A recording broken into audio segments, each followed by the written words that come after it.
اعوذ باللہ من الشیطان الرجیم بسم اللہ الرحمن الرحیم۔ عزیزان من، آج مئی 1972 کی 7 تاریخ ہے اور درس قرآن کریم کا آغاز سورہ الاعراف کی 80ویں آیت سے ہو رہا ہے، 7/80۔ تجدید یادداشت کے لیے عرض کر دوں کہ سلسلہ کلام یہ چلا آ رہا ہے کہ قوموں کی تباہی کے اسباب کیا ہوتے ہیں۔ قرآن یہ بتاتا ہے کہ قوموں میں بعض خرابیاں تو ایسی ہیں جنہیں عام لغزشیں کہا جا سکتا ہے، جنہیں وہ لمم کہہ کے پکارتا ہے، ہوتی تو وہ بھی قابل ملامت ہیں، لیکن بنیادی طور پر وہ قوم کی تباہی کا باعث نہیں بنتی۔ بعض جرائم ایسے ہوتے ہیں کہ وہ اگر قوم میں عام ہو جائیں تو پھر وہ اس قوم کی تباہی کا باعث بن جاتی۔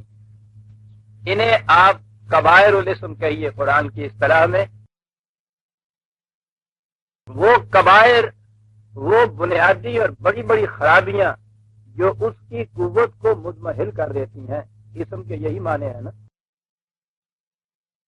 تو وہ اقوام سابقہ کی سرگزشت پیش کرتا ہے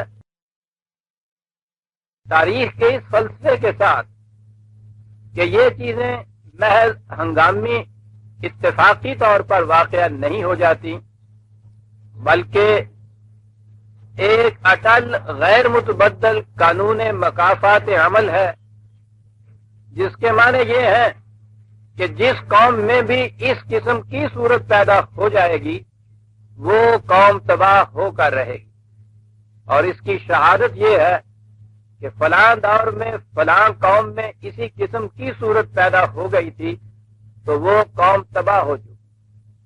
تو یہ جو چیز ہے کہ جہاں جب بھی اس قسم کی چیز پیدا ہوگی اس کا نتیجہ یہی نکلے گا۔ یہ فطرت کا ایک اٹل قانون ہے۔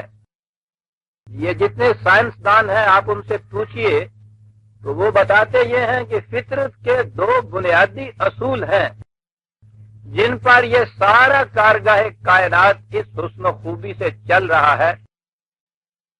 ایک دا لا آف کاز اینڈ ایفیکٹ، کہ فلاں قسم کا سبب فلاں قسم کا نتیجہ پیدا کرتا ہے۔ آگ حرارت پہنچاتی ہے، یہ law of cause and effect کہلاتا ہے، قانون علت و معلول۔ اور اس کے ساتھ دوسری چیز ہوتی ہے، دوسرا قانون بنیادی یہ ہے، دی law of uniformity of nature, فطرت میں یکسانیت کا قانون۔ اس کے معنی یہ ہوتے ہیں کہ اس کائنات میں جہاں بھی اس قسم کے حالات پیدا ہوں گے اور جب بھی اس قسم کے حالات پیدا ہوں گے اس کا نتیجہ یہی نکلے گا۔ یعنی ایک چیز تو یہ کہ ایک سبب کا لازمی نتیجہ یہ ہوگا، اور دوسرے یہ کہ جہاں جب بھی اس قسم کے حالات پیدا ہوں گے وہ سبب وہ نتیجہ پیدا کرے گا۔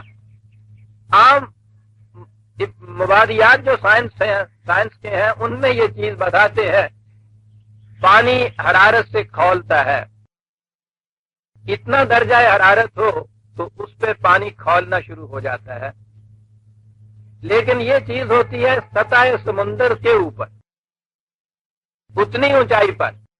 اگر اور بلندیوں کی طرف ہم چلتے چلے جائیں تو وہ کم درجہ حرارت پہ کھولنا شروع ہو جاتا ہے۔ کاز اینڈ ایفیکٹ کا لا تو یہ ہے کہ حرارت پہنچانے سے پانی کھولتا ہے اور اس کے بعد وہ پانی بھاپ میں بدلنا شروع ہو جاتا ہے۔ اٹل قانون یہ ہے۔ اور دوسرا قانون یہ ہے کہ یہ خاص ٹیمپریچر کے اوپر جو کھولتا ہے 100 ڈگری کے اوپر، تو وہ سطح سمندر کی جو لیول ہے اس پہ یہ اس پہ کھولتا ہے۔ اگر یہ ذرا اونچا ہو جائے گا اور اس کے اوپر وہ بھی قانون ہے، اتنے فٹ کی بلندی ہوگی تو اتنے درجے پہ کھول جائے گا، اتنے کی ہو جائے گی تو اتنے پہ کھول جائے۔ 10,000 سال پہلے بھی یہی صورت تھی، آج بھی یہی صورت ہے، 10,000 سال بعد بھی وہ کہتے ہیں یہی صورت رہے گی۔ یہ ہے law of uniformity of nature, کہ فطرت میں جہاں بھی اس قسم کے حالات پیدا ہو جائیں گے، یہ سبب اس قسم کا نتیجہ پیدا کر کے رہے گا۔ قرآن کریم کہتا ہے کہ یہ چیزیں خارجی کائنات میں ہی اس طرح سے کار فرما نہیں ہے، بلکہ انسانوں کی دنیا کے اندر بھی یہی قانون کار فرما ہے، کاز اینڈ ایفیکٹ کا، کہ اگر اس قسم کے جرائم کسی قوم میں پیدا ہو جائیں گے تو وہ اس کا نتیجہ اس قوم کی تباہی ہوگا۔ اور دوسرا قانون یونیفارمٹی آف نیچر، کہ یہ بات کسی خاص زمانے، کسی خاص قوم، کسی خاص ملک سے تک محدود نہیں، بلا لحاظ زمان و مکان، کسی زمانے میں ایسا ہو، کسی جگہ ایسا ہو، کسی قوم میں ایسا ہو، ایسا ہی اس کا نتیجہ نکلے گا۔ تو یہ جو قرآن اقوام سابقہ کی سرگزشتیں بیان کرتا ہے وہ محض تاریخی کہانیاں نہیں ہیں، وہ اس قانون کی صداقت کی شہادت میں یہ سرگزشتیں پیش کرتا ہے۔ ہسٹوریکل ایویڈنس ہوتی ہے، یہ تاریخ کی شہادتیں ہوتی ہیں، اور ہوتی ہیں یہ اس قانون کے تابع کہ اس قسم کے جرائم اس قسم کا نتیجہ پیدا کر کے رہتے ہیں۔ جب بھی کوئی قوم، جہاں بھی کوئی قوم ان جرائم میں گرفتار ہو جائے گی، اس کا لازمی نتیجہ تباہی ہوگا۔ اور بیان کرنے کے بعد وہ پھر قوم مخاطب سے کہتا ہے، اور قوم مخاطب آج سے 1400 سال پہلے کی عرب کی قوم ہی نہیں تھی، بلکہ قرآن کریم تو قیامت تک کے لیے ایک اصول کی کتاب ہے، ضابطے کی کتاب ہے۔ جس دور میں بھی کوئی قوم چاہے معلوم کرنا کہ ہماری اس روش کا نتیجہ کیا ہوگا، وہ قرآن کہتا ہے کہ ان اقوام کو دیکھ لو، اس کے بعد یہ دیکھ لو کہ تمہارے ہاں کوئی اس قسم کی خرابی پیدا تو نہیں ہو گئی۔ اگر اس میں سے کوئی خرابی تمہارے ہاں بھی پیدا ہو گئی ہے تو اس کا نتیجہ وہی نکلے گا کہ جو اس سے پہلے ان قوموں کی حالت میں نکلا تھا جن کی سرگزشتیں ہم نے قرآن میں بیان کی ہیں۔ یہ ہے مقصد قرآن کا ان اقوام سابقہ کے احوالوں کا بیان کرنا۔ آج ہم قرآن کو جب لے کے بیٹھتے ہیں تو ہمارے لیے بھی قرآن کا پیغام یہ ہے کہ تم یہ دیکھو کہ تمہارے معاشرے میں کوئی اس قسم کی چیز تو پیدا نہیں ہو گئی۔ میں نے اپنے سابقہ کنونشن میں ایک خطاب میرا تھا جس کا عنوان تھا پاکستان کے متعلق خدائی فیصلہ۔ میں نے اس میں بتایا یہ تھا کہ قرآن کریم نے ان اقوام سابقہ کی سرگزشتیں بیان کی ہیں اور ان میں ایک ایک کبیرہ جرم گنایا ہے۔ ہر قوم کا ایک کبیرہ جرم، فلاں قوم کے ہاں یہ بنیادی خرابی پیدا ہوئی تھی تو وہ تباہ ہو گئی، فلاں قوم کے ہاں یہ بنیادی خرابی پیدا ہوئی تو وہ تباہ ہو گئی۔ اور اس کے بعد میں نے یہ بتایا تھا، پوری فہرست مرتب کر دی ان جرائم کی جن کی پاداش میں یا جن کے فطری نتیجے کے طور پر وہ قومیں تباہ ہوئیں، اور اس کے بعد پاکستان میں موجودہ جتنے جرائم ہو رہے ہیں جو خرابیاں بنیادی ہیں ان کی ایک فہرست مرتب کر دی، اور میں نے بتایا کہ وہاں تو ایک جرم میں وہ ایک قوم تباہ ہوتی تھی۔ یہ جتنی قوموں کی سرگزشتیں قرآن نے بتائی ہیں اور جتنے جرائم ان کے گنائے ہیں سارے کے سارے یہاں موجود ہیں۔ اب جس شخص کا ایمان ہے قرآن کی اس صداقت پر کہ یہ جو کہہ رہا ہے یہ اٹل فطرت کے قوانین ہیں جن میں تبدیلی نہیں ہو سکتی، تو اس کے بعد یہ لمحہ فکریہ ہے، اسے سوچنا ہوگا۔ جو لوگ تو ان قوانین کی صداقت کو نہیں مانتے وہ تو کسی اور لائن میں سوچیں گے، ریسرچ کریں گے۔ ہماری تباہی کے اسباب یہ ہے، انحطاط اس لیے آ گیا، خرابی اس وجہ سے پیدا ہو گئی، لیکن قرآن کی صداقتوں پر ایمان رکھنے والا تو یہ دیکھے گا کہ جب اقوام سابقہ کی صورت میں یہ ہوا تھا کہ ان جرائم میں سے ایک جرم بھی کسی قوم میں جب عام ہوا ہے تو اس کا نتیجہ اس قوم کی تباہی تھی، تو جس قوم میں یہ سارے جرائم جتنے بھی ہیں وہ عام ہو جائیں وہ قوم بچ کس طرح سے سکتی ہے؟ اور بچنے کا ایک ہی طریقہ قرآن نے بتایا ہے کہ یہ جرائم جو ہے اگر یہ تمہارے معاشرے سے ختم ہوتے ہیں تو پھر تو وہ قوم بچ سکتی ہے، اور اگر یہ صورت نہیں ہے، کازز اگر موجود ہیں، ایفیکٹس سے تم کسی طرح بچ نہیں سکتے۔ یہ ہے مقصد ان قوموں کی ان داستانوں کے بیان کرنے کا۔ اس وقت تک ہمارے سامنے اس سورہ الاعراف میں 2 قومیں آ چکی ہیں۔ قوم نوح کے متعلق اس نے یہ بتایا کہ ان میں طبقاتی تقسیم تھی، اور وہ تقسیم تھی ان کے ہاں پیشوں کے اعتبار سے، دولت کے اعتبار سے۔ یہ چھوٹے چھوٹے کمی، چھوٹے چھوٹے پیشہ ور، چھوٹے چھوٹے دکاندار، ان کو یہ بڑے بڑے ان کے ہاں کے سردار اور اکابر اور دولت مند طبقہ جو تھا وہ انہیں ذلیل سمجھتا تھا، اور وہ کہتا تھا کہ معیار جو ہے عزت کا معاشرے میں وہ دولت ہے۔ قرآن کریم نے یہ بات بتائی، ان سے کہا حضرت نوح علیہ السلام نے آ کے کہ یہ غلط ہے، یہ تکریم انسانیت کے بنیادی اصول کے خلاف ہے۔ لِكُلٍّ دَرَجَاتٍ مِّمَّا عَمِلُوا، یہ مدارج جو معاشرے میں قائم ہوں گے وہ ہر شخص کے میرٹ کے لحاظ سے ہوں گے، اس کے ذاتی سیرت و کردار کے لحاظ سے ہوں گے۔ وَأَكْرَمَكُمْ عِندَ اللَّهِ أَتْقَاكُمْ، سب سے زیادہ قابل تعظیم وہ ہوگا جو سب سے زیادہ قوانین خداوندی کی پاسداری کرے گا۔ یہ ہے معیار، یہ معیار نہیں ہے کہ اس کی چھوٹی سی دکان ہے، یہ چھوٹا سا کوئی کام کرتا ہے، یہ معاشرے میں وہ کام کرتا ہے جنہیں تم نے خود ہی معاشرے کے اندر وجہ ذلت اور باعث مذمت قرار دے رکھا ہے۔ یہ کوئی چیز ایسی نہیں ہے۔ معاشرے میں تقسیم عمل ہے، تقسیم عمل کے اعتبار سے مختلف کام مختلف لوگوں نے کرنے ہیں، ان کی وجہ سے تو ان کی طبقاتی تقسیم نہیں ہو سکتی۔ تو پہلا جرم یہ بتایا کہ جس معاشرے میں اس بنیاد پر طبقات کی تقسیم ہوگی، اس نے کہا کہ وہ قوم غرق ہو کے رہے گی۔ گنتے جائیے اور پھر اس کے بعد سوچتے جائیے کہ جس معاشرے میں ہم ہیں وہاں کیا کیفیت ہے۔ اور دوسری قوم ہمارے پاس آئی تھی، قوم سمود، اس میں قرآن کریم نے بتایا کہ یہ رزق کا سرچشمے، یہ ارض جو ہے، زمین، پانی کے چشمے، یہ تمام چیزیں خدا نے تمام نوع انسانی نہیں بلکہ تمام مخلوق کے لیے زندگی کا ذریعہ بنائی ہے۔ جو ہی اس نے مخلوق کو پیدا کیا ہے، یہ 7 چیزیں اس سے پہلے پیدا کر دی زمین۔ ان کا مقصد یہ ہے، یہ کسی کی ذاتی ملکیت میں نہیں رہ سکتی، یہ فطرت کے اس مقصد کے خلاف ہے جس کے لیے خدا نے ان چیزوں کو پیدا کیا ہے۔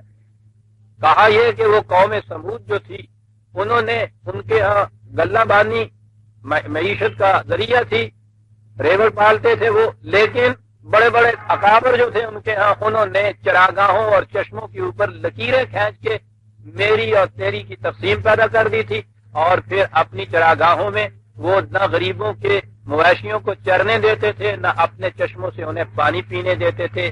اس قوم میں حضرت صالح علیہ السلام آئے اور انہوں نے آ کے یہ کہا کہ یہ تقسیم کس معیار کے مطابق تم نے کی ہے، یہ تمہاری ذاتی جائیداد ملکیت کیسے بن گئی، کہاں سے خریدا ہے تم نے اس کو، کس سے لیا ہے تم نے اسے؟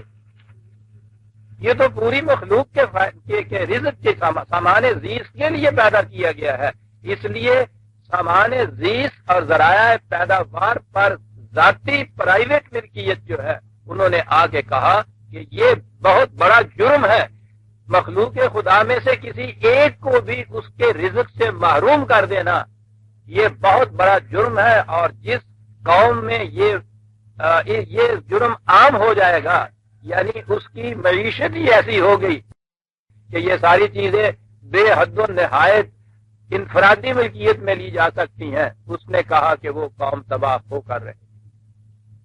چنانچہ ان سرداروں نے ان کے ساتھ پہلے کچھ معاہدہ بھی کیا کہ ہاں ہم ایسا کریں گے، لیکن عملاً پھر وہ اس معاہدے سے پھر گئے اور انہوں نے اس کی خلاف ورزی کی، تو وہ قوم تباہ ہو گئی۔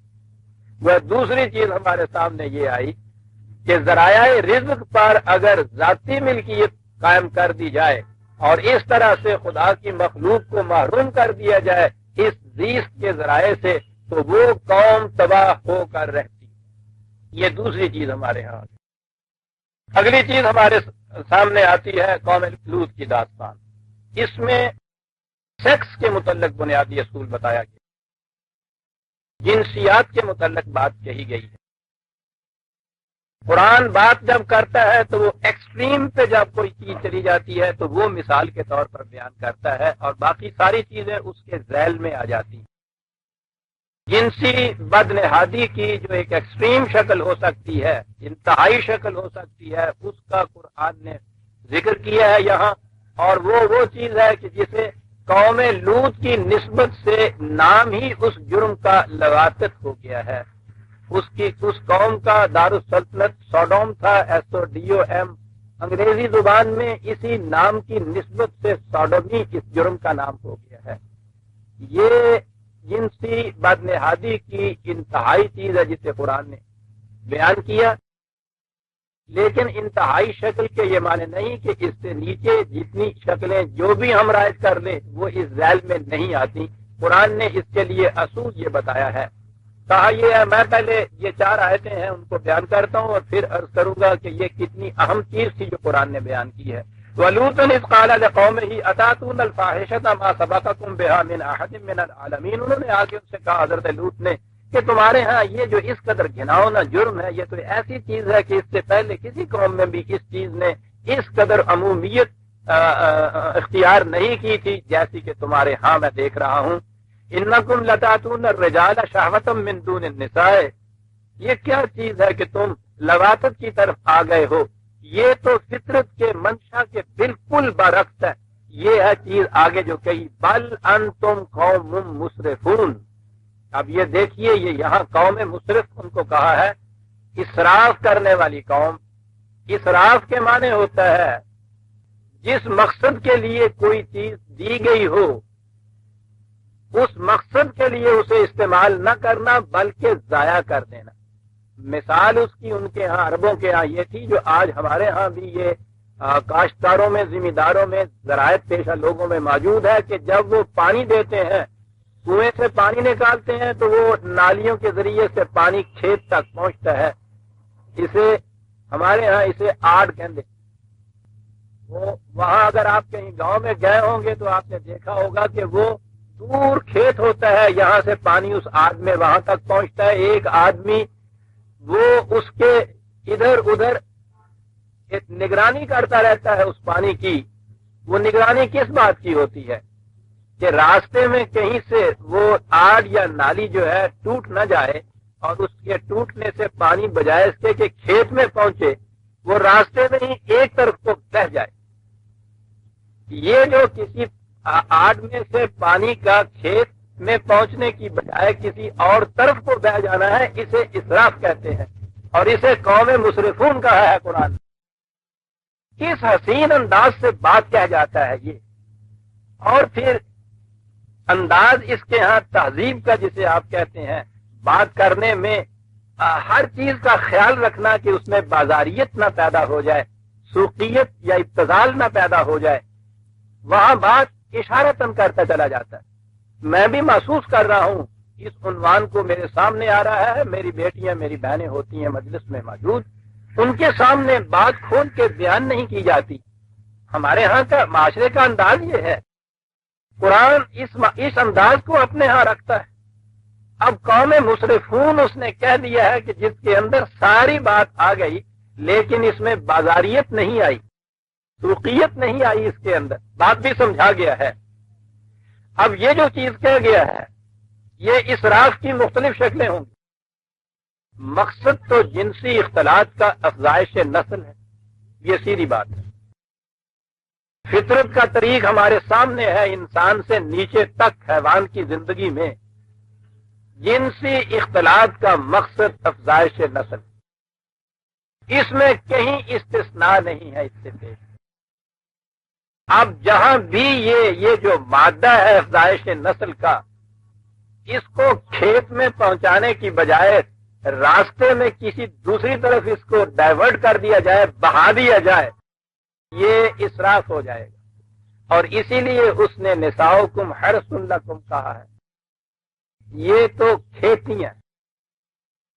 آپ نے دیکھا کہ مثال کھیتی کی دے کر قرآن نے کتنی بڑی حقیقت واضح کر دی۔ اس میں تو تخم ریزی ہوگی، اس میں تو پھر فصل اگے گی، یہ اسی کے لیے اس کے اندر پل بارانی، ہل جوتنا، تخم ریزی کرنا، پانی دینا، یہ ساری چیز ہے اس زمین سے کھیتی پیدا کرنے کے لیے۔ اور اگر مقصد یہ نہ رہے کسی دوسری طرف اس چیز کو تم بہا دو تو وہ قوم مصرفون میں آ جاؤ گے، وہ قوم مصرفون میں آ جائے گی جس کے ہاں یہ روش عام ہو جائے۔ اور یہی وجہ ہے کہ قرآن نے جو دوسرے مقام پہ کہا ہے اس جنسی تعلق کے متعلق فرق کیا ہے جائز اور ناجائز میں، محسنین غیر مصافحین۔ محسنین کے معنی ہوتا ہے کسی جگہ کسی شے کو محفوظ کر لینا، جیسا رحم کے اندر اس مادے کو محفوظ کر لیا جاتا ہے تاکہ اس سے آگے جنین بنے اور بچے کی پیدائش۔ اور صفحہ کے معنی مصافحین جو کہا، صفحہ کے معنی ہوتا ہے کسی چیز کو بہا دینا، کہ مقصد اس سے دیکھیے وہ قرآن اس ملحوظ رکھتا ہے اپنی اس تہذیبی چیز کو کہ بات کرتا ہے اس انداز سے کہ ایمائیت اس میں ہوتی ہے لیکن بات صاف سامنے آ جاتی ہے کہ اس کے لیے مقصد محسنین ہے، اس کو رحم میں محفوظ رکھ کے ایک افزائش نسل ہے۔ غیر مصافحین بہا دینا اس کا مقصود نہیں ہے۔ وما كان جواب قومه الا ان قالوا اخرجوهم من قريتكم انهم اناس يتطهرون۔ کیا بات ہے صاحب، کہا کہ بات ایسی معقول تھی جس کا کوئی جواب ان کے پاس نہیں، جواب نہیں تھا، تکبر اور نخوت۔ جواب میں کیا کہا آپ دیکھیے، یہ جواب اور آج بھی دیکھیے کہ آپ لوگوں کو بھی جو بھی کہیں دیانت اور امانت کی نصیحت دوسرے کو کرتا ہے آپ دیکھیے جواب یہی ملتا ہے نا اس سے۔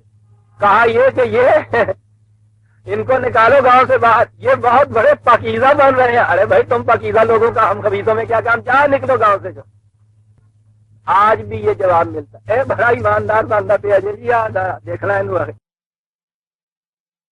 نصیحت کرتا رہتا روز بڑے دیاندار بندے پہ بڑے مستقل اور جہاں میاں تیرا نہیں بلانا ہوں اسے اس کے لیے 4000 سال پیشتر کا جواب، اس کی صدائے باز گشت ہر دور میں آئے گی۔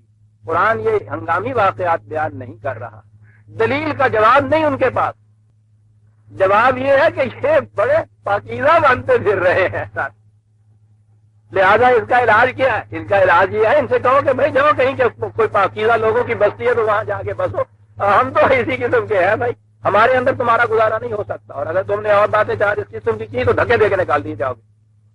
بہت آئے کہیں سے فرشتہ تک لوگ پاکیزہ بنتے ہوئے صاحب، ہم سارے کے سارے مجرم اور یہ موت بر کہیں کے نہ ہو، یہ انداز گمراہ تو کانت من الغافلین۔ قبل اس کے کہ وہ قوم تباہ ہوتی یہ وہاں سے نکل گئے، اور یہاں پھر وہ چیز آ گئی اپنے اور بیگانے کی تمیز جو تھی۔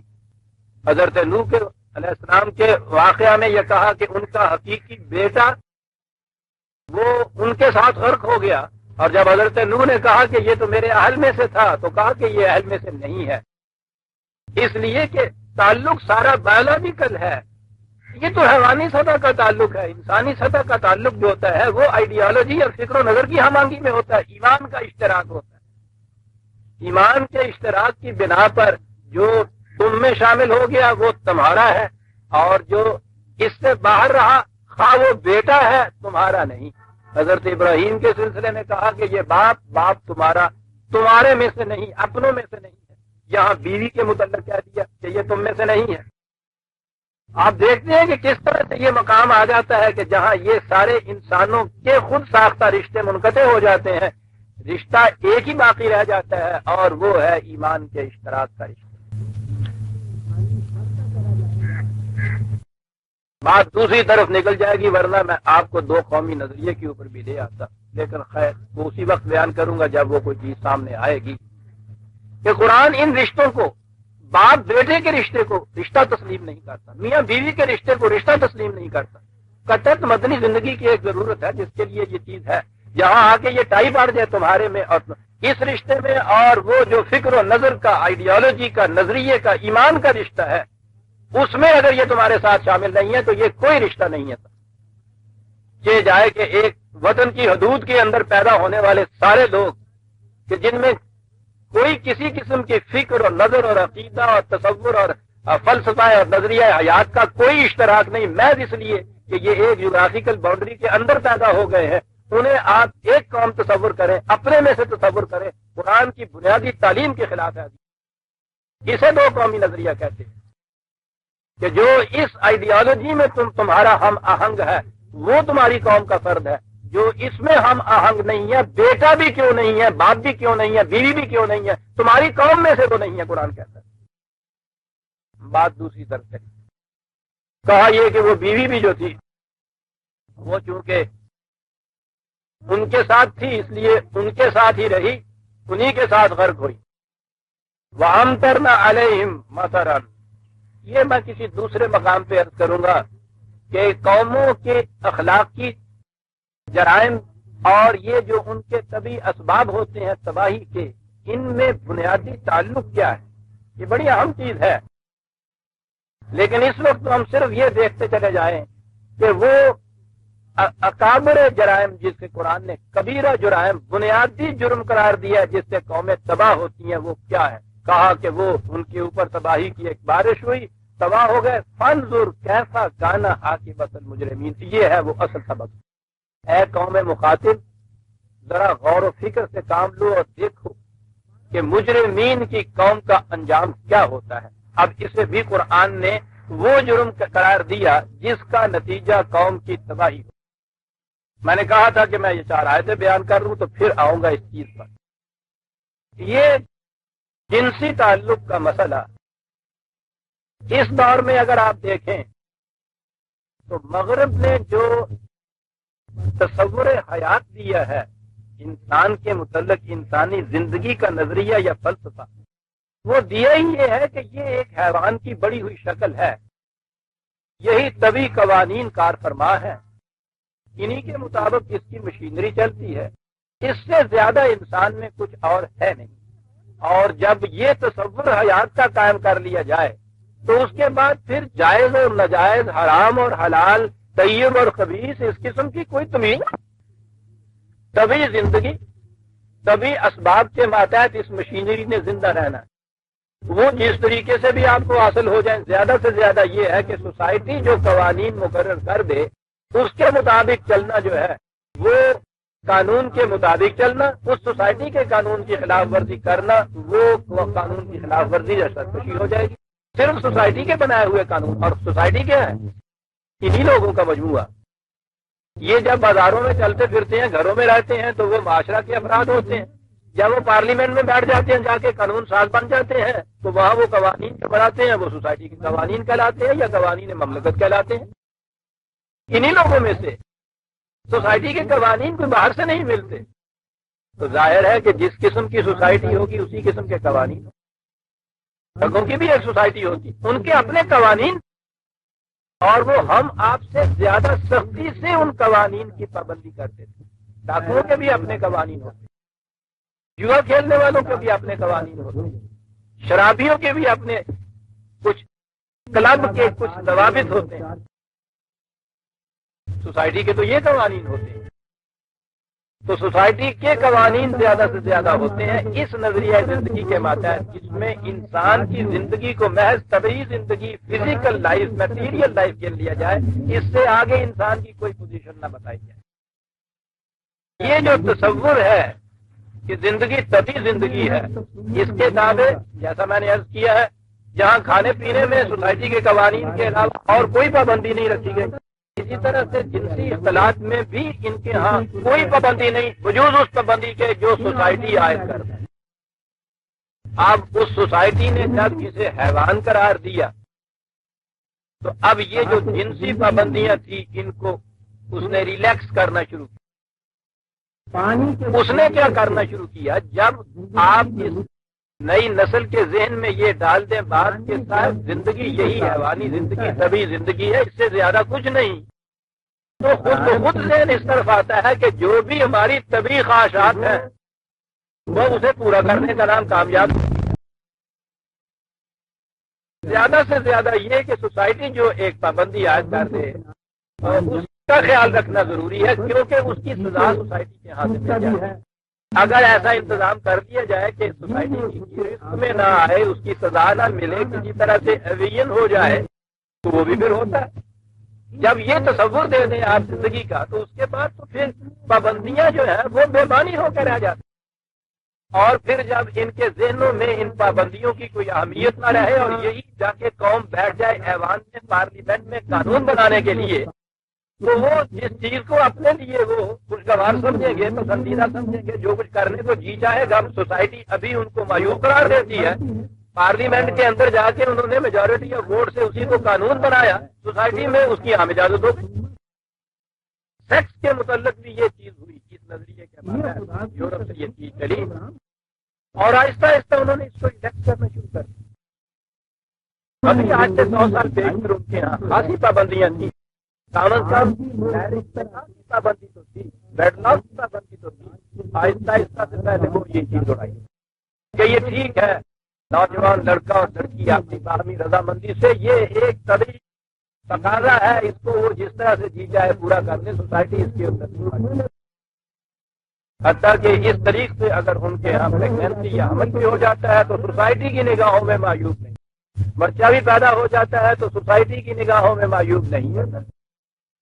اور اس کے بعد پھر جب یہ چلتے جائے حیوانیت میں، جب آگے بڑھتا چلا جائے انسان، تو اس کی تو انتہا کوئی نہیں ہوتی۔ ابھی میں عرض کروں گا حیوان اور انسان میں فرق، کہ انسان جب حیوانیت میں بڑھتا ہے، اس فکرے کو یاد رکھیے گا، تو اس کی کوئی انتہا نہیں ہوتی، اور اب چلتے گئے اور آپ کو یہ معلوم ہے کہ اب آپ کے ہاں انگریزوں کے ہاں قانون پارلیمنٹ نے پاس کر دیا، یعنی اسی نوجوانوں کی نسل نے جو پارلیمنٹ میں جا کے مقنن بن گئی یا قانون ساز بن گئی، انہوں نے قانون پاس کر دیا ہے کہ سوڈومی کوئی جرم نہیں ہے۔ اس میں بیشتر یہ چیز استثنائی نہیں تھی، کوئی ایکسیپشنل سی چیز تھی، انتہائی پرورشن اسے کہا جاتا تھا، لیکن یہ کبھی نہیں ہوا تھا کہ یہ چیز معاشرے میں یوں عام ہو جائے کہ سوسائٹی ریکگنائز کر لے۔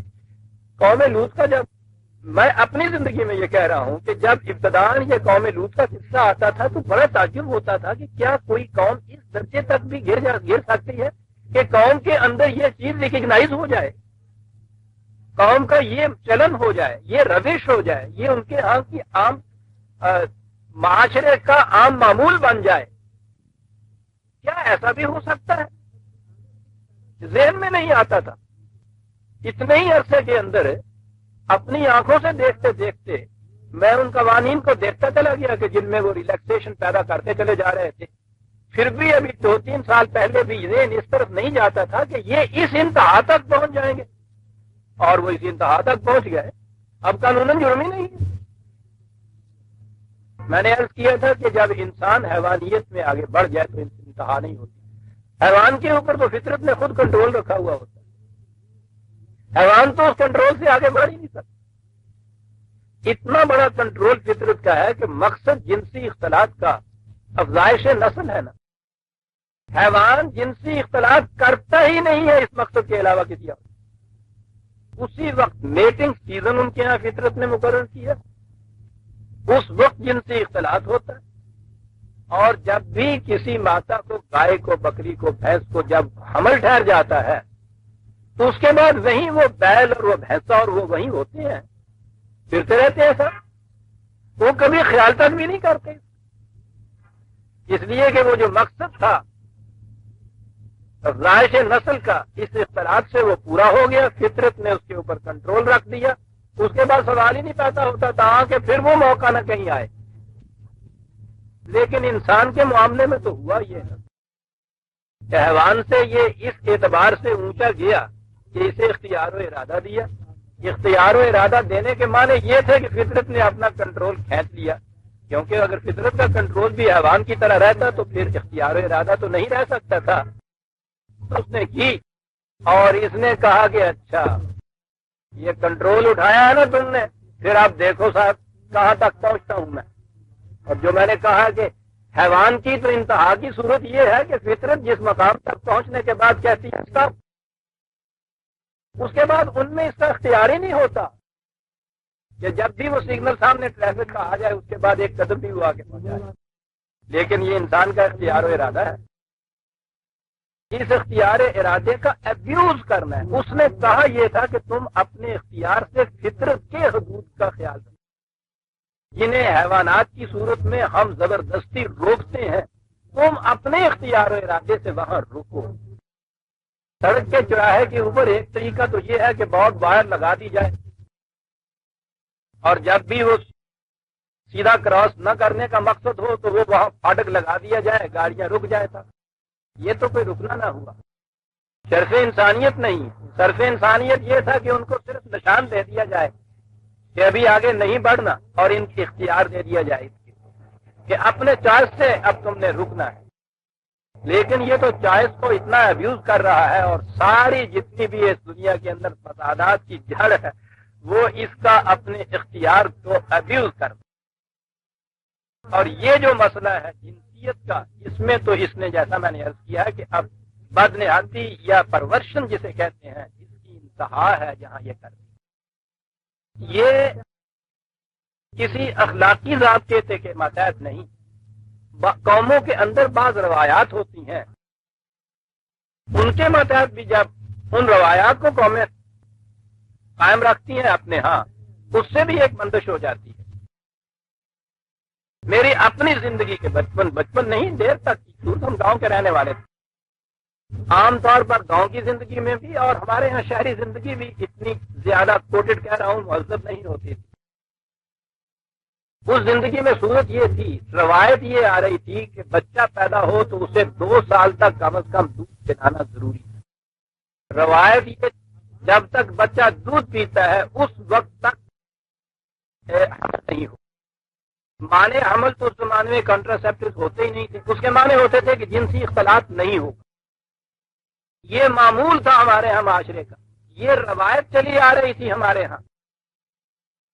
ہمارے ہاں معاشرے میں بچے اور دوسرے بچے کی پیدائش میں 2 سال سے کم وقفہ ہوتا ہی نہیں. وہیں اسی گھر میں رہتے تھے یہ میاں بیوی نوجوان. یہ استقرار حمل کے وقت سے لے کے پہلے تو یہ وقت نکالیے صاحب وضع حمل تک کا 8-9 مہینے کا یہ عرصہ 9 کا. بچے کی پیدائش کے بعد 2 سال کم از کم جسے دودھ پلانے کا وقت کہا جاتا تھا, 2 سال کا یہ وقت تقریباً 3-3.25 سال یہ وقفہ تھا جس میں جنسی اختلاط ان کے ہاں ہوتا ہی نہیں. مجھے یاد ہے کہ اگر کہیں کسی جگہ یہ ہو سکتا تھا کہ کسی جگہ کوئی بھول سے چوک سے کچھ ایسا ہوا ہے, لڑکی عورتوں کے اندر منہ چھپائے چھپائے پھر رہی تھی اور میں نے دیکھا ہے کہ وہ مرد یا وہ لڑکا باہر گاؤں میں کھیتوں میں نہیں جاتا تھا. جب یہ بات نکل جاتی تھی کہ وہ بچہ دودھ پین دیا ہے انہوں نے شرم نہیں آتی ہے, یہ کہتے تھے کہ وہ دوسرا حمل اس کا استقرار ہو گیا. یعنی یہ چیز اتنی معیوب قرار پاتی تھی کہ وہ بیچاری لڑکی گھر کے اندر خاموشی میں ساتھ سے نند بڑی سے یہ کہتی تھی یہ چیز کہ میرا کی جرم ہے گا, میں کی کرا, میں کتنے جاوا, میں تو منہ دکھاؤں کے قابل نہیں رہی ہے جی صاحب. اور یہ جو باہر جاتا تھا اس کو تو میں نے خود دیکھا ہے ان کے ہاں, منہ چھپائے پھرتا تھا. جدھر سے جاتا تھا وہ دوسرے کہتے تھے کہ دیکھو جوش نو شرم نہیں آتی. یہ روایت تھی ہمارے ہاں. کہا جاتا ہے کہ یہ صاحب یہ ایک طبی تقاضا ہے جس کی تقسیم نہایت ضروری ہے. میں پوچھتا یہ ہوں, چھوڑ دیجئے اخلاقیات کو, چھوڑیے قرآن کے حدود کو, چھوڑ دیجئے اور جتنی کنسیڈریشن بھی ہیں ان کو. ایک روایت کے تابع کیفیت 3 سال یا 3.25 سال کا عرصہ جو تھا, کہا جاتا تھا یہ تقاضا, کہا جاتی تھی اس تقاضے کی تقسیم. اور پھر ان کی صحتیں ذرا ملاحظہ فرمائیے. آج یہ تقاضے کے پورے کرنے والے جو ہیں پورے محلے بھر کے نوجوانوں کو نچوڑیے تو اس ایک ذمہ دار کے لڑکے کے خون کے برابر خون نہیں نکلتا ان میں. اور وہ جو بچے تھے ان بچوں کو دیکھیے کتنے ہیلدی بچے ہوتے تھے. میں طبی لیول پہ اوپر بات کر رہا ہوں. یہ تو میاں بیوی کی جب یہ کیفیت تھی تو ظاہر ہے کہ اس کے باہر کسی قسم کے جنسی اختلاط کا واقعہ ناممکن تھا. مجھے اب تک یاد ہے ہمارے گاؤں میں نہیں, پنڈ کی جو کہلاندی ہے کسی ایک پورا علاقہ, اس میں 5-10 گاؤں آ جایا کرتے تھے. مشہور تھا کہ کسی زمانے میں کوئی لڑکی تھی ایسی اس سے لغزش ہو گئی, یہ صورت جو تھی جنسی اختلاط کی جسے حرام کہتے ہیں یہ ہو گیا. تو اس کے باپ نے اس لڑکی کو قتل کیا اور اپنے گھر کی جو دہلیز ہے اس کے نیچے دفن کیا. تو وہ کہتے تھے کہ وہ دہلیز جو ہے وہ ہر سال اس دن اس کا رنگ سرخ ہو جاتا ہے. یہ ایک مشہور تھی چیز، پتہ نہیں ہوا تھا یا نہیں ہوا تھا، لیکن اس واقعے کے متعلق یہ تھا کہ وہ صدیاں نہیں تو اتنے برس کی بات تھی کہ کوئی بڑا بوڑھا بھی یہ نہیں کہتا تھا کہ ہماری زندگی میں یہ واقعہ ہوا تھا. وہ بھی کہتے تھے ہم نے سنا ہے. ایک واقعہ صدیوں میں کہیں سنا تھا اور اس پہ ہوا یہ تھا کہ باپ نے بیٹی کو قتل کر دیا تھا اور دبا دیا تھا گھر کے اندر. تو یہ ایک واقعہ وہاں عام طور پہ بیان ہوتا تھا کہ یہ ایسا اس نے کیا تھا اور بڑا ٹھیک کیا تھا صاحب. یعنی سوال ہی نہیں تھا صاحب، ہم نے کبھی سنا ہی نہیں تھا اپنے اس معاشرے کے اندر جس معاشرے میں نہ وہاں پردہ تھا نہ یہ قیود اور حدود تھی. باہر کھیتوں میں جوان لڑکے اور لڑکیاں اکٹھے مل کے کام کرتے تھے وہاں کھیتوں کے اندر. وہاں تو ہو ہی نہیں سکتا یہ کسی قسم کا جیسے آپ کے ہاں یہ بعد میں پردے شہروں میں ہوتے تھے. سوال ہی نہیں تھا. دن رات منہ اندھیرے روشنی میں تاریکیوں میں رات کی تاریکیوں کے اندر تنہائیوں کے اندر ان کھیتوں کے اندر یہ جوان لڑکیاں اور لڑکے یہ وہاں کام کرتے تھے. میں نے بھی کم از کم 50-60 برس کی زندگی اس میں گزاری ہے. میں نے اس پورے علاقے میں کوئی ایک واقعہ نہیں سنا عزیزان ایمان اس قسم کا کہ کسی نے کسی لڑکی کو چھیڑا. سارے آپ میرے اور آپ کی اصطلاح میں جاہل تھے.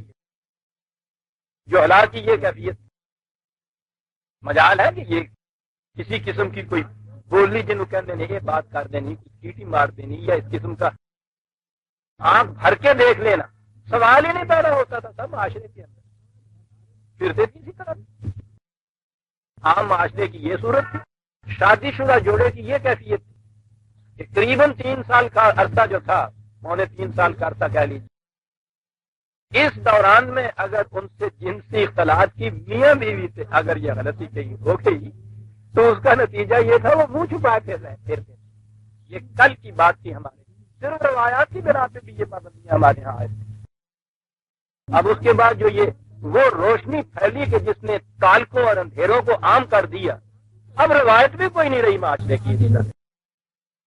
اور جہاں یہ چیز عام ہوئی وہاں آہستہ آہستہ قانون کی صورت یہ ہوگی کہ یہاں تک تو وہ پہنچ گئے ہیں. انتہا میں نے اس سے کہا تھا کہ اس سے آگے اور کیا کہیں گے.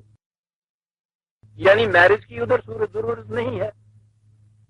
کس فخر سے وہ ممبر پارلیمنٹ عورت پچھلے دن اخباروں میں جو آیا تھا بلا شادی کے حمل میں تھی.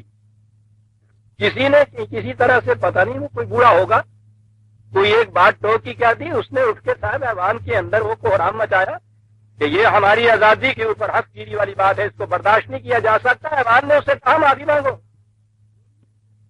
حرامی بچن اور حرامی کو کہہ دیا. وہ جو اکبر اتنا عرصہ پہلے کہہ دیا تھا کہ شیطان کو رجیم کہہ دیا تھا ایک دن. شیطان کو تو رجیم کہا جاتا ہے نا مردود. شیطان کو رجیم کہہ دیا تھا ایک دن. گھوم مچی خلاف تعظیم ہے یہ. مگڑا کرو اپنے الفاظ آپ نہیں کہہ سکتے شیطان کو رجیم. اور اس کے بعد اس نے وہ بچہ جانا اور وہ بچے کو لیے ہوئے عوام کے اندر واقع جی وہ بچہ سارے ماما کہتا ہوں ٹھیک ہے باپ تو ہے ہی نہیں. عزیز آنے مان یہ وہ چیز ہے جو وہیں محدود نہیں رہی. سوچئے یہ کہ آپ کے ہاں کس طرح سے دبے پاؤں چلی آ رہی ہے یہ ساری. اور یہاں مجھے پھر ادھر آنا پڑا جس کے لیے شاید آپ بھی تیار نہ ہو. ساری دنیا میں سب سے زیادہ جنسی بدنہادی صدیوں سے جو چلی آ رہی ہے مسلمانوں کے یہاں چلی آ رہی ہے. یورپ نے تو آج یہ کچھ کیا ہے جس کے اوپر ہم ہنستے ہیں جس کا مذاق اڑاتے ہیں تانا زنی کرتے ہیں ان کے خلاف کہ انہوں نے اس قسم کی گریبان میں منہ ڈال کے دیکھ کیا. آپ اپنے اتنی بڑی بدنہادی تو یورپ کے باپ کے تصور میں نہیں آ سکتی جو آپ کے ہاں ہوئی اور عین مطابق کے شریعت حق کا. دیکھیے آپ تو شریعت کے خلاف تو چل ہی نہیں سکتے نا کوئی. ہر حرام زدگی جو ہے شریعت کے نام کے اوپر. بیویاں 4 تک کی. ایک تعویل کی روح سے 4 نہیں 2 2 3 3 4 4 وہ گن کے وہ 19 تک پہنچا دیتے. چلیے چار کی کیفیت اس کے بعد یہ 8 دسمبر کے مہینے میں پچھلی جنتری جو ہے پھینکی، نئی جنتری اس میں داخل کی، ادھر طلاق، ایک اور بیوی، تداجی کی بات ہے نا، 4 چلتی گئی۔ یہی کچھ کم نہ تھی، لونڈیاں سب بلا تعداد، بلا تعداد۔ لونڈیاں کہاں سے؟ منڈی لگتی تھی، عورت نیلام ہوتی، خریدی جاتی، اس کے لیے شریعت کے قوانین موجود تھے، ان کی کوئی تعداد نہیں، جب جی چاہے پھر بیچی جاتی، تحفتاً دی جاتی۔ آپ کے ہاں کے جن کو آپ یہ سلاطین یا خلفاء کہتے ہیں بنی عباسیہ کے بھی، ان میں سے مثلاً یہ ہارون رشید، مامون الرشید وغیرہ، ایسا نظر آتا ہے رشید ساتھ کہنے سے کہ بہارات ان میں تو کوئی رشادت ہوگی، یہ تاریخ میں کچھ یہ بڑے بھلے مانس سے نظر آتے ہیں، کچھ اور نہ بھی نظر آئے تو شریف سے نظر آتے ہیں بادشاہوں میں، 3-3 ہزار ایک کے محل کے اندر ایک وقت میں لونڈیاں، تعدادی کو جنسی بدنہادی، جسے آپ یہ نکاح کی قید کہتے ہیں، یہ کیا چیز ہے؟ بدترین قسم کی یہ غلامی تھی۔ پہلی چیز یہ آپ کی شریعت کے اندر کہ کوئی لڑکی اپنا نکاح آپ نہیں کر، اپنی مرضی سے نہیں کر سکتی، اس کا ولی اس کا نکاح کرے۔ جس طرح بکری والا اپنی بکری جسے مرضی بیچے، بکری کی مرضی کوئی نہیں ہوتی ہے۔ مجھے آج معاف رکھ، آج سینے میں میرے درد سوار ہو، میں اپنی بیٹیوں سے معافی چاہتا ہوں، اپنی بہنوں سے معافی چاہتا ہوں۔ مجھے کچھ پتہ نہیں اس کے بعد یہ وقت آئے یا نہ دوبارہ مجھے کہنے کے لیے، مجھے کہنے دیجیے جو میں کہنا چاہتا ہوں۔ اپنی مرضی سے وہ کچھ نہیں کر سکتا، ولی جہاں جی چاہے اس کی شادی کرے۔ شادی کے بعد بڑے فخر سے دنیا میں کہتے ہیں سب ایجاب و قبول ہوتا ہے، پوچھا جاتا ہے کہ ہاں تجھے یہ قبول، اس وقت پوچھا جاتا ہے۔ شادی کے رخ کے پہنچ جاتے ہیں، انتظامات ہو جاتے ہیں، باجے بجتے ہیں، آتش بازیاں چھوڑی جاتی ہیں، گولے چلتے ہیں، بارات آتی ہے، کھانا کھلایا جاتا ہے۔ یہ سارا کچھ ہونے کے بعد پھر ہوں پہ آگی تھی ایک سیابا وڈ لوگ کیوں آ منڈیا 2 ذرا اندر کڑی میں پوچھائیے، سوچیے ذرا، پھر جس طرح سے پوچھا جاتا ہے، جس طرح سے بتایا جاتا ہے وہ آپ کے سامنے ہے، یعنی نہ کرنے کا تو تصور ہی نہیں پیدا ہو سکتا۔ ایسے وقت اتنا ہی ہو سکتا تھا کہ وہ اور کچھ نہیں تو وہ مظلوم اپنی ناراضگی کو خاموشی کے پردے میں چھپا کے بیٹھ جائے۔ شریعت کا قانون بن گیا کہ خاموش رہے تو اس کی رضامندی سمجھا جائے، ناراضگی نہیں سمجھا جائے، رضامندی سمجھا جائے۔ رضامندی یوں سمجھی کہ باہر ہے، مبارکہ جی مبارکہ جی مبارکہ ہو جائے، بک گئی بکری، مبارکہ مل رہی ہیں، وہاں چلی گئی، جس عذاب میں اس کا جی چاہے اسے رکھے، وہ وہاں سے نکل نہیں سکتی اس کے آگے۔ جسے حق حاصل ہے، یعنی جس نے یہ نکاح کا عقد جو ہے رسمی صحیح، بہرحال شریعت میں یہ پروویژن تو انہوں نے رکھی نا کہ رضامندی کی ضرورت ہے۔ اس رضامندی کی جو ضرورت ہے وہ جب یہاں تک کہا تو یہاں تک کی ضرورت ہوگی، جب یہ اس کمرے کے اندر آگے، گھر کے اندر آگے بسم اللہ پڑھ کے جاتا ہے کہ میری بیٹی نے کہا تھا کنونشن میں، اس کے بعد اندر سے دروازے اس کے بند ہو گئے، پھر تالے لگ گئے، چابی اس کے پاس ہے، اس کی اختیارات کی وسعتوں کا یہ عالم کہ جب جی چاہے کھڑے کھڑے طلاق طلاق طلاق نیلام کرنے کے والی کی طرح 1 2 3 کہا طلاق۔ اب اس کا کوئی پرسان حال نہیں، ختم۔ اور اس کی یہ کیفیت کہ عمر بھر عذاب کے اندر یہ گزار رہی ہے، اس کو اجازت ہی نہیں طلاق کہنے، چھٹکارا ہی نہیں ہو سکتا، اور اجازت ہو بھی تو یہ بیچاری اسے کیسے ایکسرسائز کرے۔ اتنی محتاج، بے بس، بے کس، بیچارہ بنا کے رکھ دیا ہے عورت کو کہ وہ تو ماتھا پکڑ کے بیٹھی رہتی ہے کہ اب میں نکل کے یہاں سے جاؤں گی تو کہاں جاؤں گی، ان بچوں کو کہاں لے جاؤں گی، ایک وقت کی روٹی کہیں نہیں مل سکتی۔ باپ نے ودا کیا تھا تو کہہ دیا تھا کہ بیٹی اس دہلیز کے اندر زندہ جا رہی ہو، یہاں سے تمہارا جنازہ نکلے گا تو پھر تم باہر آؤ۔ بیٹی گھر کے اندر اگر وہ 16-17 برس سے ذرا اونچی پہنچی تو ایک بوجھ بننا شروع ہو گئی. وہ خود بیچاری محسوس کرتی رہتی ہے کہ میں اب اس گھر میں بوجھ بن گئی، باپ کے گھر میں بوجھ، خامن کے گھر کے اندر قید. وہاں سے نکلے بھی تو کہاں جائے؟ باپ نے تو کہا تھا کہ اب وہاں سے تمہارا جنازہ نکل سکتا، جا ہی نہیں سکتی، پوری عمر یوں کاٹنی پڑتی. اور اس کی اجازتوں کی یہ کہتی ہے، ذرا سی بھی طبیعت بھری ایک اور تازہ نوعارت، ایک اور اس کے بعد اس کو جب جی چاہے طلاق دیا، پوری وہ 4 کی عادت جو ہے پھر وہ پورے کیے، پھر یہ کیفیت جناب. سوچئے تو صحیح. اور جیسا کہ میں نے عرض کیا ہے، ابھی وہ لونڈیوں والا مسئلہ آگے رہا. یہ جو آج آپ کے ہاں وہ لونڈیوں والی بات نہیں ہے، یہ آپ کے ہاں کی کوئی یہ شریعت والوں کے ہاں کا تیر مارا ہوا نہیں، وہ کفار کی مجلس کے جسے یو این او کہتے ہیں، جس میں میجورٹی ان کی ہے، یہ انہوں نے قانون پاس کیا ہوا ہے کہ غلامی اب نہیں چل سکتی، تو غلامی جو ہے اس کو مٹا دیا جائے گا. یہ چارٹر ہے ان کے ہاں کا چارٹر. اور آپ کو پتا ہے کہ جب یہ چارٹر وہاں مرتب ہوا تھا، دنیا کی ساری قوموں کے نمائندوں نے مبارکباد دی تھی، اس پہ دستخط کیے تھے. جو سب سے بڑے اسلام کی علم بردار سعودی عربیہ کی حکومت تھی، انہوں نے انکار کر دیا تھا کہ یہ ہماری شریعت کے خلاف ہے، ہم اس پہ دستخط نہیں کرتے. اور انہیں کی شریعت کے خلاف نہیں. آپ کے ہاں آج پاکستان کے اندر آپ دیکھیے سب سے زیادہ جو لیٹسٹ آپ کے یہاں مفسر ہیں وہ ابو الاعلی مودودی صاحب ہیں. تفسیر ان کی موجود پڑی ہوئی ہے، پہلی جلد کے اندر آپ نکال کے دیکھ لیجئے صاحب. پورا صفحہ ہے ایک بھرا ہوا لونڈیوں کے متعلق کہ جنگ میں جو عورتیں پکڑی جائیں گی ان کو لونڈیاں بنایا جائے گا، کیسے خریدا جائے گا، کیسے بیچا جائے گا، کیسے منتقل کی جائیں گی. یہ سارا کچھ آج اس کے ہاں موجود ہے اندر. اور یہ چیز ہے کہ یہ ہمارے ہاں تقاضا ہے دین کا، کوئی دنیا کی طاقت اس کو مٹا نہیں سکتی. یہ الگ بات ہے کہ ان کے دین کے تقاضے مسلط کے تابع کیسے رہتے ہیں. میں اس کی ایک مثال دیتا ہوں آپ. صدر ایوب خان کے خلاف ایجیٹیشن کی ضرورت پیش آئی. جرم کیا گنایا گیا تھا کہ انہوں نے فیملی لاز جو ہیں وہ نافذ کر دیے، آئلی قوانین. کیا قیامت تھی ان قوانین میں؟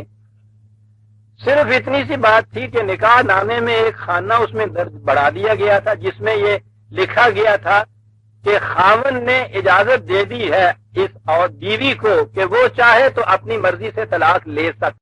بس یہ ہے اس کے اندر آئلی قوانین خلاف شریعت. آپ کو معلوم ہے اس کے خلاف جو ایجیٹیشن ہوئی ایک قیامت برپا کر دی.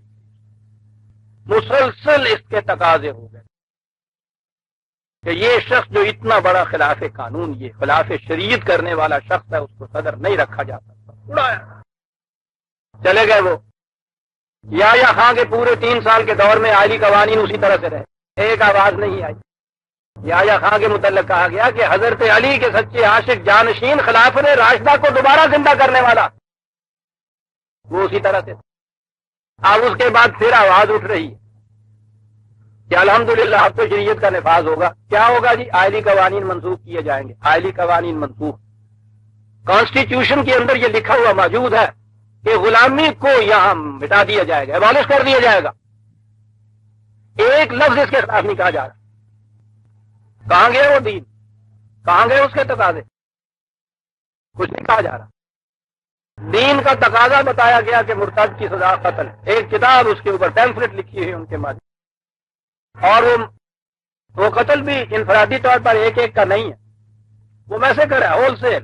اس میں لکھا ہوا ہے، آپ وہ ان کا کتاب چاہ اٹھا کے دیکھ لیجئے کہ پاکستان میں جب شرعی قانون نافذ ہو جائیں گے تو یہاں کے مسلمانوں کو 1 سال کا نوٹس دیا جائے گا کہ کھا پی لو جو کچھ کھانا پینا. 1 سال کا نوٹس دیا جائے گا.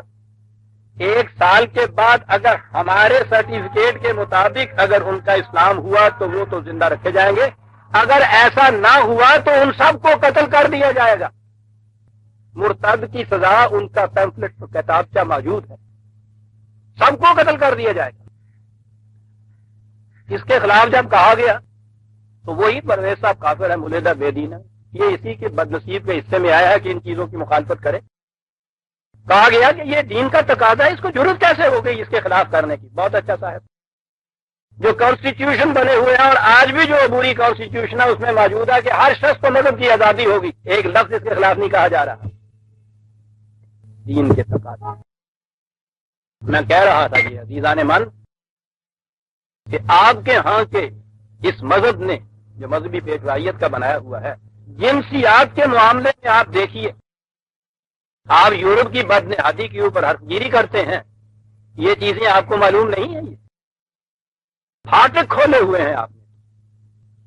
ان کے ہاں دیکھیے تو ان کے وعظوں میں، ان کے خطبوں میں ممبر پہ کھڑے ہو کے وہ یورپ اور یورپ ہی نہیں، مغرب جیسا لباس بھی یہاں والے نے کسی نے پہن رکھا ہو، اگر وہ ٹائی باندھ رکھی ہو، کوٹ پتلون، تو پوچھو نہیں پھٹکار کتنی پڑ رہی ہوتی ہے صاحب۔ اور پھر فحاشی اور بے حیائی، اس کا تو آپ پوچھو نہیں کیا قصہ ہوتا ہے صاحب۔ یوں ہی کسی بیچاری عفت معاب خاتون کے سڑک پہ چلتے ہوئے ذرا بال ننگے ہوئے اور انہوں نے صاحب جہنم میں پہنچایا، آپ کی پتلون ذرا ٹخنوں سے نیچے آئی اور گئے آپ سب، یہ سب کچھ۔ لیکن یہ جو ہزاروں سال سے یہ کچھ ہو رہا ہے ان کے ہاں جنسی بدنہادی میں، یہ عین مطابق شریعت۔ آپ یورپی قوموں کو کیا کہہ سکتے ہیں؟ انہوں نے تو وہ قومیں تھی جنہوں نے سلیوری کے خلاف، غلامی کے خلاف، لونڈیوں کے خلاف صدیوں پہلے جہاد کیا تھا۔ آپ کہیں گے کہ خیر یہ ٹھیک ہے جی، بیویاں بھی چار چار صحیح اور یہ لونڈیاں بھی اتنی، لیکن جسے یہ برورشن آپ نے کہا ہے زواتت کا، اور جہاں تک وہ پہنچے ہیں یہ تو نہیں تھا۔ میری پھر دشواری یہی ہے، میری بیٹیاں اور بہنیں بیٹھی محفل میں ذکر نہیں کر سکتی۔ آپ کو شاید علم نہیں کہ آپ کے ہاں یہ آپ کے جو ائمہ ہیں بڑے بڑے، ان کے ہاں یہ بحث ہے کہ لواطف جو ہے یہ جائز ہے یا نہیں، اور ان کے ہاں کے بڑے بڑے نامور وہ ہیں کہ جو اس کو جائز قرار دیتے ہیں۔ بخاری کی یہ حدیث نساؤکم حرث لکم، اس کی تفسیر میں بخاری کے اندر ایک روایت ہے، اس روایت کی شرح جو ہے بخاری کے دو شارح سب سے بڑے ہیں، امام بدر الدین عینی اور ابن حجر عسقلانی۔ یہ جو بخاری نے لکھا ہے اس کی تشریح وہ تفسیر ہوتی ہے حدیث کی کتابوں کی، ان میں ذرا وہ بات اٹھا کے دیکھیے، ان کے ہاں کے بحث دیکھنا، اور اس کے بعد امام مالک جب بھی ہو تو میرا خیال ہے کتاب آپ کو ملے گی مقام حدیث، اس کے اندر کتاب ہے پورے کا پورا، اس کو پڑھ کے دیکھیے کہ یہ باتیں آپ کے ہاں صدیوں پہلے کی، جسے جائز قرار دیا ہوا ہے۔ سن رہے ہیں آپ؟ یہ یورپ کی اس بدنہادی پر کہ انہوں نے اپنے ہاں یہ قانون پاس کر دیا ہے لواطت کا۔ آپ 3 بجے بھی ہوتے ہیں، ان کے ہاں بھی بات سنیے تو گھنٹوں ان کو گالیاں دیتے رہیں گے، کسی کو یہ نہیں بتائیں گے کہ یہاں کیا ہو رہا ہے۔ صدیوں سے یہ چیز آپ کے یہاں چلی آ رہی ہے، اور اس سے آگے بدنہادی جو ہے، میں نے کہا ہے کہ پھر میری زبان نہیں کھل سکتی۔ یہ وہ مقام ہے، بدقسمتی سے یہ سارا کچھ پڑھنا پڑا اپنے دور میں۔ فقہ میں آپ کے ہاں ایک بات ہے، اور فقہ کی کوئی ان کے ہاں کی کتاب اٹھا لیجئے گا، ہدایہ وغیرہ، اس بات میں ہے کہ غسل کن چیزوں سے واجب ہوتا ہے، اور اس بات میں آپ دیکھیے کہ جنسی بدنہادی کا مکروہ ترین تصور کسی قوم کے ذہن میں نہیں آیا ہوگا جو اس کے اندر لکھا ہوا۔ یہ وہ چیزیں ہیں کہ میں نے کبھی بیان کیا ہے تو میرے احباب نے مجلس کے اندر مجھ سے یہ کہا کہ وہ ذرا وہ باپ جو ہے وہ سناتے تھے، آپ حیران ہوں گے مجھ میں جرأت ہی نہیں کبھی پڑی، پرائیویٹ مجلس میں اپنے آپ کے سامنے میں نہیں اس کو بول سکتا۔ یہ کتابیں آپ کے ہاں، آپ کے یہ جتنے دارالعلوم ہیں ان کے اندر یہ نصاب میں داخل ہیں۔ یہ سارے نوجوان جو اس قدر متشرع آپ کو نظر آتے ہیں پھرتے ہوئے، ان کے ہاں کے طالب علم، آپ سوچئے کہ یہ ان میں سے میں سمجھتا ہوں قریباً سب غیر شادی شدہ ہوتے ہیں، 8 9 10 سال تو یہاں لگ جاتے ہیں ان بیچاروں کو یہ کچھ پڑھتے ہوئے، تو خاصی عمر ان کی ہو جاتی ہے۔ یہ کیفیت ہو ان کی، اور یہ کتابیں وہاں پڑھائی جائیں جنسیات کے متعلق، اور یہ ساری چیزیں بتائی جائیں کہ شریعت کی روح سے یہ یوں جائز ہے۔ آپ پوچھتے ہیں کہ صاحب یہ سمجھ میں نہیں آتا کہ یہ اس قوم میں اتنی بدنیاتی کیوں ہے، جنس کے متعلق اس کے اندر ایسا یہ کیوں ہے؟ نے کہا ہے کہ یورپ میں تو آج گزشتہ زیادہ سے زیادہ 20-25 سال یا 50 سال میں یہاں تک وہ پہنچا ہے کہ اس نے میرج کو بھی کہا کہ ضروری نہیں ہے، اور ان چیزوں کو بھی یہ کہا، اس کے باوجود وہ شادی میں ابھی تک ایک بیوی کے اوپر چلا آ رہا۔ بعد میں عادی میں نے کہا ہے کہ اس ساڈمی کے اندر اب آ کے صرف یورپ کے صرف برطانیہ نے اپنے یہاں یہ قانون پاس کیا ہے، ابھی ان کے ہاں ایسا موجود ہے معاشرے کا طبقہ کہ جو اسے بنگاہ استحسان نہیں دیکھتا، وہ نہیں سمجھتا ہے۔ آپ کے ہاں تو یہ 1000 سال سے یہ چلا آ رہا ہے سارے کا سارا، اور سارا شریعت حقہ کی روح سے یہ ساری چیزیں جائز کرا دی گئی۔ قرآن نے عصمت پہ اتنا زور دیا عزیزان کہ عصمت ہی حیوان اور انسان کے درمیان مابین امتیاز ہے۔ حیوان کے ذہن میں تصور نہیں ہوتا عصمت۔ قرآن نے ایک طرف تو یہ، قرآن میں 2 صرف شخصیتیں ہیں انفرادی طور پہ جن کے کیریکٹر کو قرآن نے بیان کیا اور بڑی تفصیل سے بیان کیا، باقی اقوام کے ہی کیریکٹر، اقوام کی سرگزشتیں، حضرات انبیاء کرام علیہ السلام کے بھی انقلابی پروگرام جو ہے ان کی داستان قرآن لایا ہے۔ انفرادی کیریکٹر صرف 2 شخصیتیں جن کا پیش کیا ہے، حضرت یوسف علیہ السلام مردوں میں، حضرت مریم علیہ السلام عورتوں میں، اور دونوں کی بنیادی خصوصیت یہ گنائی ہے کہ وہ عفت کے مجسم ہیں۔ کہا کہ وہ لڑکی ہوتے ہوئے ایسے ماحول میں گر گئی، اور ماحول کون سا تھا؟ خانقاہیت کا ماحول، یعنی شریعت والوں کا ماحول، جس کے اندر اس نے دیکھا، ان کی نگاہوں کو پھانپ گئی، اور اس کے بعد پھر اس نے ان ارباب شریعت میں، پھر آپ سوچئے اس زمانے کے 2000 سال پہلے، آج ان کا استبداد ایسا ہے عزیزان من، 25 سال سے آپ کے ہاں کی مختلف حکومتیں آتی ہیں، ذاتی طور پہ مجھے پتا ہے ارباب حکومت جو تھے اپنے کمروں کے اندر ان کو گالیاں دیتے تھے، ان میں جرت نہیں ہوتی تھی کہ ان کی کسی چیز کے خلاف باہر اعلانیہ کچھ کہہ سکتے۔ ان کا استبداد آج بھی اتنا ہے، اس دور میں تو آپ پوچھیے نہیں، جہاں یہودیوں کے ہاں آبار کو ان کے ہاں یہ جو ہیکل کے پیشوا تھے، انہیں سارے اختیارات فوجداری حاصل تھے، صرف موت کی سزا کے لیے وہاں گورنر جو تھا رومیوں کا، اس سے توثیق کرانی پڑتی تھی انہیں، اتنے اختیارات انہیں حاصل تھے۔ اس معاشرے کے اندر یہ ایک بچی ہے جو ان کی خباثت آلود نگاہوں سے بچنا چاہتی، اور قرآن نے یہ چیز بتائی کہ اس نے یہ سب کچھ برداشت کیا، لیکن اپنے کے قریباں کو چاک نہیں ہوتی۔ فرض کے یہ معنی بھی بڑی حسین انداز سے قرآن بات بیان کرتا ہے۔ اور حضرت یوسف علیہ السلام دوسری طرف جوانی ہے، سن بھی ہے، محلات بھی ہیں، دعوت دینے والی اتنے بڑے عزیز کی بیوی ہے، کوئی دیکھنے والا بھی نہیں، بند کمرہ، ایک طرف اتنی کشش ہی نہیں ہے۔ اس کے بعد یہ کہا گیا کہ اگر اس پہ بھی انکار کرو گے تو یاد رکھو جیل کی سلاخوں کے پیچھے پہنچا دوں گی، تم جانتے ہو کہ میرے اختیارات کیا ہیں۔ ملازم ہے، غلام ہے، ملازم نہیں، اس دور کا غلام ہے۔ اور قرآن نے یہ چیز بتائی، اس مکان کے اوپر بھی اس نے اپنے سامنے عزت کو داغدار نہیں ہونے دیا، اور کہا کہ کذالک نہیں، اتنے بڑے کردار کا اس کو حق حاصل تھا کہ ہم اسے کنویں میں سے نکال کے تخت کے اوپر بٹھا دیتے، اس نے کمال کر کے دکھا دیا۔ کوئی دوسری چیز نہیں گنائی قرآن نے حضرت یوسف علیہ السلام، کوئی دوسری چیز ہمارے سامنے نہیں حضرت مریم علیہ السلام، اتنی اہمیت دینے والا یہ کیفیت جس کی کہ وہ نگاہوں کو چلتے ہوئے بے باک نہ ہونے سے پہلے مردوں سے کہے کہ تم اپنی نگاہوں پھر عورتوں سے، یہ کیفیت تھی، اس نے اتنا زور، سمجھ میں یہ بات نہیں آتی۔ قرآن نے جب کہا کہ قوم میں اگر جنسی بدنہادی ہو جائے، عام طور پہ سمجھا جاتا ہے کہ ایک انفرادی فعل ہے، وہ شخص جو اس بدنہادی میں پھنس جائے گا، کچھ طبی طور کے اوپر اس کو بیماریاں چمٹ جاتی ہیں، کچھ چلیے صاحب اخلاقی طور پہ وہ ایسا ہو گیا قوم کے متعلق کبھی ذہن میں بھی نہیں آتا تھا کہ اس کا تعلق بھی قوم کی تباہی سے ہوتا ہے۔ عزیزان من، اس پہ بھی اگر ریسرچ کی ہے تو یورپ کے ہی سائنٹسٹوں نے ریسرچ، ان کے ہاں وہ اس ریسرچ کے بعد اس نتیجے پہ پہنچے ہیں کہ جس قوم میں جنسی تعلقات کے اوپر پابندیاں جو اس میں ریلیکسیشن آ جاتی ہے آہستہ آہستہ، تو قوم گرنی شروع ہوتی ہے۔